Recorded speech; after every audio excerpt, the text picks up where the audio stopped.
Alright guys, so this is another list of phrasal verbs that you're going to have to memorize and start using them more often so you can start feeling more comfortable when you use them, right? As I said before, there are verbs that are inseparable, right? But there are not many of these ones, but there are also verbs that you need to separate, okay?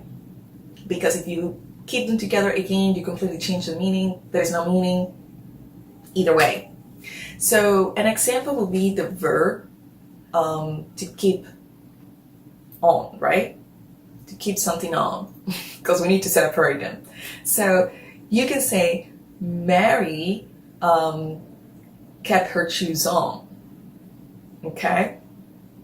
But you cannot say Mary kept on her shoes. You see, you need to separate them so they can have a meaning and they can make sense. So there are lists of verbs, phrasal verbs that are inseparable, and there are lists of verbs that you need to separate. Okay, so on this one you're gonna have to, get a list and then learn maybe one or two at a time and use them. And when you talk to people, then you pay attention to what they're saying, and then you use, oh, this person used a phrasal verb, then you can start using it. Okay? All right, guys. So that was the last, well, I'm not saying rule, but things that you need to keep in mind, so you can start understanding how these verbs work grammatically. All right, guys, there's one more that I previously mentioned, and it was the 3-word phrasal verb. This is more because you need the preposition so it can grammatically make sense. It's like those verbs, those prepositional verbs, when you're using a verb and you need a preposition so it can make sense. As an example would be the verb explain. A lot of my students say it's explain to me. So that means it's a prepositional verb. Well, the same thing happens with phrasal verbs, right? So for example, I drop out of school. So drop, right? Drop is the verb, out is the particle, off is the preposition that goes with that phrasal verb, okay?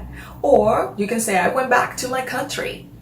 To go, which is, in this case I'm using went, which is the past tense of to go, and then back, which is the particle, and to is the preposition. So it's just simple like that. It's just let's kind of call it prepositional phrasal verbs.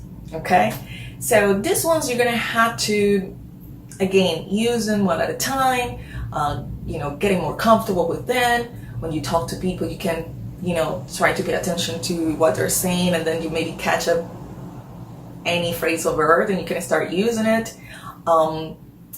Again, practice is the key, right? So I hope all this information was helpful and then answer a lot of questions you might have with in regards to phrasal verbs. And thank you so much for watching. Subscribe to my channel as always, post your comments and like. Thank you so much. Bye bye.